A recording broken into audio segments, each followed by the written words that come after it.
Occasion ఏదైనా location ఎక్కడైనా తెలుగువారి వేడుక అంటే ఆలివ్ మిఠాయి ఉండాల్సిందే. గ్రాడ్యుయేషన్ పూర్తి చేశాడు. హెచ్డిఎఫ్సి బ్యాంక్ లో మంచి ఉద్యోగం, ఏసీలో కూర్చొని లక్షల్లో జీతం, పైగా 7 ఏళ్లకే మేనేజర్ గా బాధ్యతలు. అయినా అవేవి అతనికి సంతృప్తి ఇవ్వలేదేమో. చేసే పనిలో కిక్ ఉండాలనుకున్నాడో ఏమో. కిక్ కోసం ఏకంగా పాల వ్యాపారమే ప్రారంభించాడు. అయితే సాదాసీదాగా పాల వ్యాపారం చేస్తే అతని గురించి ఇప్పుడు మనం ఎందుకు మాట్లాడుకుంటాం?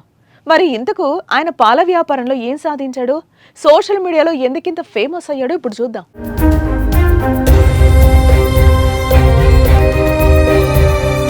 హర్యానాకు చెందిన అమిత్ భదానా కుటుంబం చిన్నప్పటి నుంచి పాల వ్యాపారం చేస్తూ ఉండేది. అయితే బాగానే చదువుకున్న అమిత్ భదానా హెచ్డిఎఫ్సి బ్యాంక్లో జాబ్ సంపాదించాడు.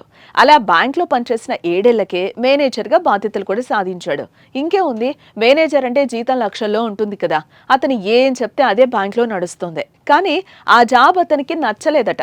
నిజం చెప్పాలంటే ఇష్టం లేదు. అందుకే బ్యాంక్ మేనేజర్ ఉద్యోగానికి రాజీనామా చేసి పాల వ్యాపారంలోకి అడుగుపెట్టాడు. ఇదిలా ఉంటే అమిత్కు చిన్నతనం నుంచి కార్లు, బైక్ అంటే పిచ్చి. అందుకే అతని వద్ద ఆడి, హార్లీ డేవిడ్సన్ లాంటి అత్యంత ఖరీదైన కార్లున్నాయి. అయితే పాల వ్యాపారం చేస్తున్న అమిత్ రోజు పాలమ్మేందుకు ఆయన వద్ద ఉన్న ఆడి, హార్లీ డేవిడ్సన్ లాంటి విలువైన వాహనంలో ఇంటింటికి తిరుగుతూ పాలు పోస్తున్నాడు. దీంతో ఆయన సోషల్ మీడియాలో ఒక్కసారిగా ఫేమస్ అయిపోయాడు. दूध देता हूँ। परिवार में कौन कौन है? परिवार में मेरे फादर साहब है, वो आर्मी से रिटायर्ड है। बड़े भाई है, 2 बड़े भाई है, और क्या नाम है, अंकल है। वो सब जॉइंट फैमिली साथ रहते हैं हम सारे। तो दूध का व्यवसाय कैसे, मतलब आपका पैतृक काम है या आपका पर्सनल काम है, कैसे? नहीं भाई, फैमिली बिजनेस हमारा। फैमिली बिजनेस फैमिली है। बिजनेस है। पहले आप क्या काम करते थे? मैं पहले मैंने ग्रेजुएशन करी, मैं बताऊँ, ग्रेजुएशन करी मैंने डीएवी कॉलेज से। उसके बाद मैंने फिर जॉब करी, मैंने एचडीएफसी बैंक में जॉब करी। एचडीएफसी के बाद मैंने रैली गेट्स में करी, आईडीबीआई बैंक में, और रिसेंटली अब मैंने टाटा कैपिटल में लास्ट जॉब मैंने टाटा कैपिटल की छोड़ी थी। फिर उसके बाद मैं अपने काम में, मेरे को अच्छा मजा आता गया, फिर मैं अपने काम में, फिर मैंने जॉब कर रिजाइन दे दी। दूध में इतनी बचत हो जाती है क्या? गाड़ी का जो ऑडी गाड़ी है उसकी एवरेज अगर देखें तो काफी कम एवरेज होती होगी। उसकी एवरेज भाई 8 से 10 की एवरेज है उसकी गाड़ी की।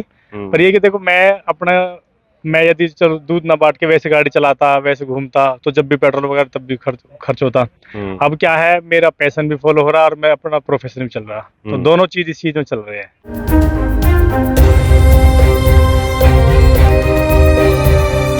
ఇదిలా ఉంటే ఖరీదైన వాహనాల్లో పాలు పోస్తూ ఫేమస్ అవ్వడంపై అమిత్ స్పందించాడు.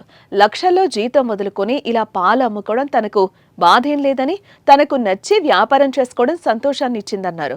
తన అభిరుచిని వ్యాపారంతో కలిపి కొనసాగించడంలో తన కుటుంబం అందించిన సహకారం గొప్పదని, వారు తనను చూసి గర్వపడుతున్నారని అన్నాడు. అయితే పాలమ్ముతున్న అమిత్ ఒక సెలబ్రిటీ కంటే తక్కువేం కాదు. అతని కస్టమర్లు అతను రాకముందే తలుపొద్ద నిలబడి ఆడే కారు ముందు అతనితో సెల్ఫీలు అడిగి మరీ తీసుకుంటున్నారట. అమిత్ ప్రతిరోజు దాదాపు 120 లీటర్ల పాలు అమ్ముతున్నాడు. అతని గోశాలలో 32 ఆవులు, 6 గేదెలు ఉన్నాయి. అమిత్ కు పెళ్లి కాగా 2 కూతుళ్లు ఉన్నారు. అయితే ఎవరిని మోసం చేయకుండా నచ్చిన పనిలో సంతోషాన్ని వెతుకున్న అమిత్ ను పొగడ్తలతో ముంచెత్తుతున్నారు నెటిజన్లు.